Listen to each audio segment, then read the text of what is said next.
Listeners, Pengadilan Negeri Jakarta Selatan kembali menggelar persidangan lanjutan untuk kasus pembunuhan dan obstruction of justice untuk 4 terdakwa, yaitu Ferdy Sambo, Ricky Rizal, Kuat Ma'ruf, dan Irfan Widianto. Selengkapnya kami ajak Anda terhubung dengan jurnalis AMJN Valerie Budianto. Selamat pagi Valerie, pukul berapa persidangan akan dimulai dan bagaimana untuk persiapan jelang sidang? Selamat pagi Eva, mengingat hari ini akan berlangsung persidangan untuk 4 terdakwa dari 2 kasus berbeda. Pertama ada untuk kasus pembunuhan berencana, kemudian yang kedua adalah untuk kasus obstruction of justice atau perintangan penyidikan, maka akan ada persidangan secara paralel di 2 ruang sidang berbeda, serta juga ada persidangan yang berlangsung secara bergantian di ruang sidang yang sama. Apabila kita melihat informasi dari laman resmi Pengadilan Negeri Jakarta Selatan, dijadwalkan bahwa terdakwa yang pertama kali akan membacakan pledoi atau nota pembelaan terdakwa ini adalah Ferdy Sambo di ruang sidang utama, tepatnya pada pukul 9 waktu Indonesia Barat atau sekitar 1 jam dari sekarang. Kemudian berselang 30 menit dari pembacaan pledoi Ferdy Sambo akan dilangsungkan persidangan dengan agenda yang sama dan di ruangan yang sama, namun untuk terdakwa yang berbeda, yaitu untuk terdakwa Ricky Rizal dan juga Kuat Ma'ruf.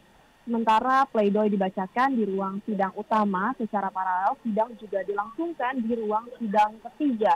Namun untuk kasus yang berbeda, yaitu kasus obstruction of justice dengan terdakwa Irfan Widianto yang akan dimulai pada pukul 10 waktu Indonesia Barat dengan agenda pembacaan tuntutan dari jaksa penuntut umum. Terkait bagaimana mekanisme persidangan, utamanya untuk terdakwa Ricky Rizal dan Kuat Ma'ruf, yang dijadwalkan bersamaan yaitu pada pukul 9.30 akan kami konfirmasi lebih lanjut apakah akan digabung atau dipisah. Namun apabila kita berkaca dari persidangan sebelumnya, majelis hakim biasanya akan bertanya kesiapan para pihak, siapa yang memang memutuskan mau untuk membacakan pledoinya terlebih dahulu.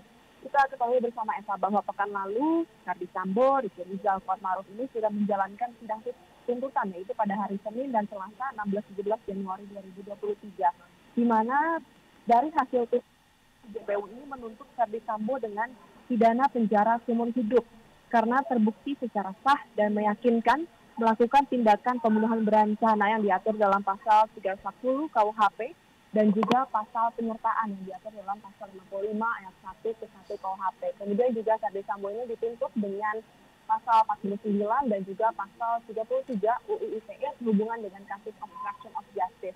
Sedangkan untuk terdakwa Kuat Ma'ruf dituntut dengan 8 tahun penjara dikurangi masa tahanan karena bersalah melakukan pasal 310 atau pembunuhan berencana. Perlu diketahui bahwa Kuat Ma'ruf ini merupakan satu-satunya di antara semua terdakwa kasus pembunuhan berencana yang tidak dituntut dengan pasal 50 ayat 1. Padahal sebelumnya dalam surat dakwaan Kuat Ma'ruf ini didakwa dengan pasal 55 ayat 1.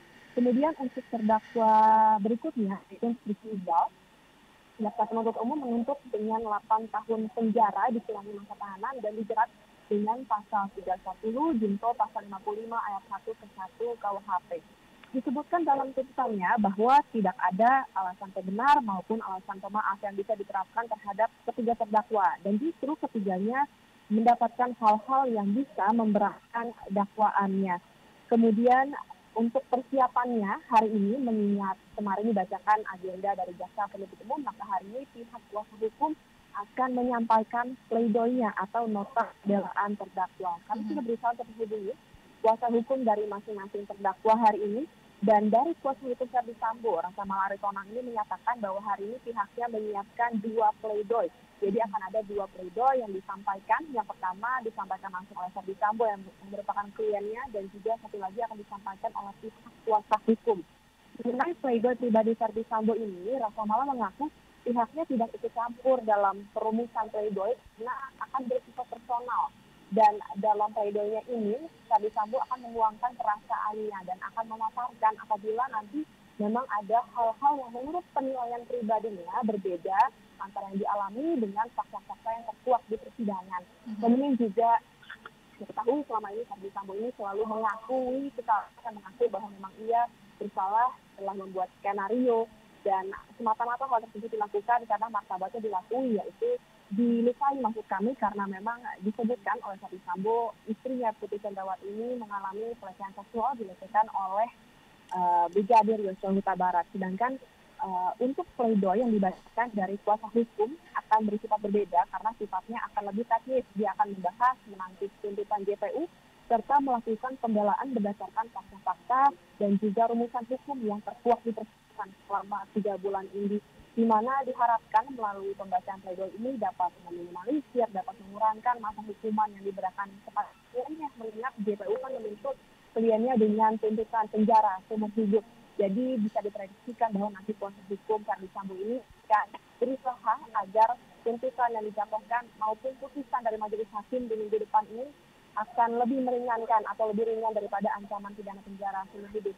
Kemudian untuk kuasa hukum dari Ricky Rizal, Erman Umar memang sejauh ini dirinya masih enggan untuk merincikan apa saja poin-poin yang akan dibacakan dalam pledoi atau nota pembelaan terdakwa. Namun apabila melihat sepanjang persidangan dan juga dari tuntutan JPU, maka ada beberapa hal-hal yang selama ini disebut kuasa hukum bisa meringankan, namun justru tidak dimasukkan dalam tuntutannya. Dalam hal ini kita ketahui bersama, Ricky Rizal ini merupakan satu terdakwa yang berani menolak perintah Verdi Sambo karena Verdi Sambo meminta Richard Eliezer untuk membunuh Brigadir Yosua. Awalnya ia meminta Ricky Rizal terlebih dahulu, dan Ricky Rizal ini satu-satunya pihak yang berani menolak, sehingga memang pihak kuasa hukum ini menyatakan harusnya ini bisa dimasukkan ke dalam hal-hal yang meringankan terdakwa. Kemudian selain menolak juga Ricky Rizal ini merupakan salah satu yang lolos tes poligraf dari terdakwa, dan juga disebutkan berulang kali oleh kuasa hukumnya baik itu Erman Umar maupun Zena bahwa Ricky Rizal ini merupakan korban dari keadaan. Kemudian beralih ke kuasa hukum dari Kuat Maruf, Irawan ini, poin pembelaan sudah dinyatakan salah satunya bahwa akan berkaitan dengan pisau yang dibawa dari rumah Magelang, di mana menurutnya Kuat Maruf ini memang membawa pisau dari rumah Magelang ketika dirinya ribut dengan Brigadir Yosua di Magelang. Namun pisau tersebut diyakini oleh Kuat Maruf tidak dibawa ke rumah Duren 3 atau rumah dinas Verdi Sambo, karena pisau di Magelang itu hanya dibawa sebagai upaya untuk perlindungan diri, melindungi dirinya dari Brigadir Yosua. Bagaimana hal ini juga sudah dikonfirmasi langsung oleh ahli psikologi yang meringankan. Sementara untuk di ruang sidang ketiga dengan agenda tuntutan dari jaksa penuntut umum, pihak kuasa hukum Irfan Widianto, Rajado dan juga Henry Yosua menyebut tidak ada persiapan khusus karena memang hari ini akan menjadi bagian dari jaksa penuntut umum untuk memaparkan tuntutannya. Namun pihaknya saat ini sudah menyiapkan pledoi yang memang diprediksikan akan diagendakan minggu depan, berisi pembelaan Irfan Widianto yang disebut hanya menjalankan perintah atasan dan tidak tahu oleh skenario Verdi Sambo apalagi menghancurkan barang bukti PCR CCTV. Demikian Eva. Iya. Valerie, tadi Anda sampaikan untuk pledoi Verdi Sambo ada 2 ya, pledoi yang bersifat personal dari Verdi Sambo dan juga pledoi dari kuasa hukum. Nah, selain pledoi, betulkah juga nanti pihak Verdi Sambo akan memaparkan atau menyampaikan bukti-bukti yang sebelumnya sempat tertunda? Anda punya informasi terkait ini, Valerie? Baik Eva, sejauh ini informasi yang saya peroleh adalah untuk menyampaikan pledoi atau nota pembelaan terdakwa. Namun memang tidak menutup kemungkinan akan disampaikan bukti-bukti yang selama ini sebelumnya tertunda. Namun memang untuk mekanisme penyampaian bukti apabila kita berkaca dari persidangan sebelumnya, biasanya setelah nota pembelaan atau apa yang menjadi agenda utama persidangan hari ini sudah dilakukan, baru pihak majelis hakim yaitu Wahyu Imam Santoso sebelum menutup persidangan akan bertanya kepada para pihak baik itu dari kuasa hukum, jaksa penuntut umum dan juga terdakwa apakah ada hal-hal lain yang ingin disampaikan, dan mungkin di momen tersebutlah pihak dari kuasa hukum dapat menyampaikan atau melampirkan bukti-bukti yang selama ini tertunda dan juga belum sempat disampaikan di persidangan sebelumnya. Eva. Baik, kita masih nantikan ya jalannya persidangan yang rencananya akan dimulai pukul 9 waktu Indonesia Barat dan masih banyak sidang ya, agendanya hari ini padat. Terima kasih jurnalis MJN Valerie Budianto untuk informasi Anda langsung dari Pengadilan Negeri Jakarta Selatan. Selamat kembali bertugas, Valerie.